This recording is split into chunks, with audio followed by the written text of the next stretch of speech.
Friends, स्वागत है आप सभी का एक बार फिर से आपके अपनी यूट्यूब चैनल मिक्स नॉलेज पर। फ्रेंड्स, अभी तक आप सभी इस चैनल के माध्यम से अध्याय 29 तक देख चुके हैं। आज के इस वीडियो में हम अध्याय 30 की कथा देखेंगे। यदि आपको आज का ये वीडियो पसंद आए तो प्लीज़ चैनल को सब्सक्राइब और वीडियो को लाइक करना ना भूलिएगा। चलिए शुरू करते हैं आज की कथा। भगवान श्री कृष्ण सत्यभामा से बोले, हे प्रिय, नारद जी के यह वचन सुनकर महाराजा पृथु बड़े आश्चर्यचकित हुए। अंत में उन्होंने नारद जी का पूजन करके उनको विदा किया।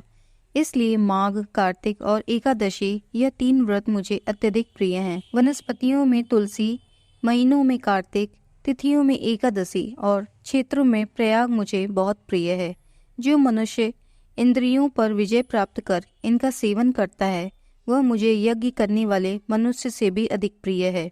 जो मनुष्य विधि पूर्वक इनकी सेवा करते हैं, मेरी कृपा से उन्हें समस्त पापों से छुटकारा मिल जाता है।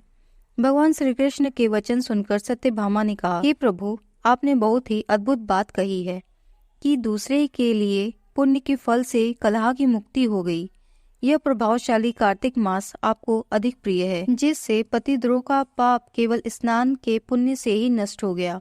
दूसरे मनुष्य द्वारा किया हुआ पुण्य उसके देने से किस प्रकार मिल जाता है, यह आप मुझे बताने की कृपा करें। श्री कृष्ण भगवान बोले, प्रिय, जिस कर्म द्वारा बिना दिया हुआ पुण्य और पाप मिलता है उसे ध्यान पूर्वक सुनो। सतयुग में देश, ग्राम और कुलों को दिया पुण्य या पाप मिलता था। कलयुग में केवल कर्ता को ही पाप तथा पुण्य का फल भोगना पड़ता है।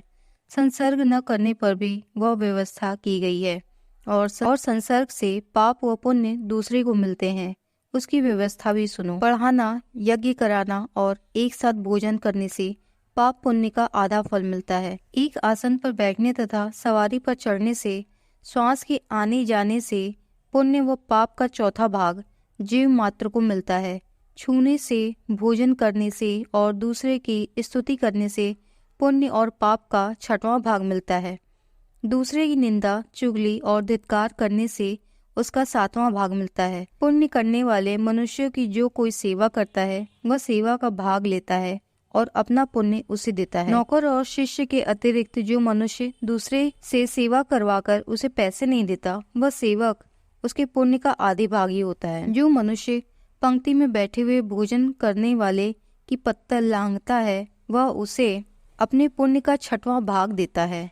स्नान तथा ध्यान आदि करते हुए मनुष्य से जो व्यक्ति बातचीत करता है या उसे छूता है वह अपने पुण्य का 6वां भाग दे डालता है। जो मनुष्य धर्म के कार्य के लिए दूसरे से धन मांगता है वह पुण्य का आधा भागी होता है। ठीक उसी प्रकार जिस प्रकार की दान करने वाला पुण्य का भागी होता है। जो मनुष्य धर्म का उपदेश करता है और उसके बाद सुनने वाले से याचना करता है वह अपने पुण्य का 6वां भाग उसे दे देता है। जो मनुष्य दूसरों का धन चुराकर उससे धर्म करता है वह चोरी का फल भोगता है और शीघ्र ही निर्धन हो जाता है। और जिसका धन चुराता है वह पुण्य का भागी होता है। बिना ऋण उतारे जो मनुष्य मृत्यु को प्राप्त होता है उनको ऋण देने वाले सज्जन पुरुष पुण्य के भागी होते हैं। शिक्षा देने वाला, सलाह देने वाला, सामग्री को जुटाने वाला तथा प्रेरणा देने वाला या पाप और पुण्य के 6वें भाग को प्राप्त करते हैं। राजा प्रजा के पाप पुण्य के षष्ठांग का भोगी होता है।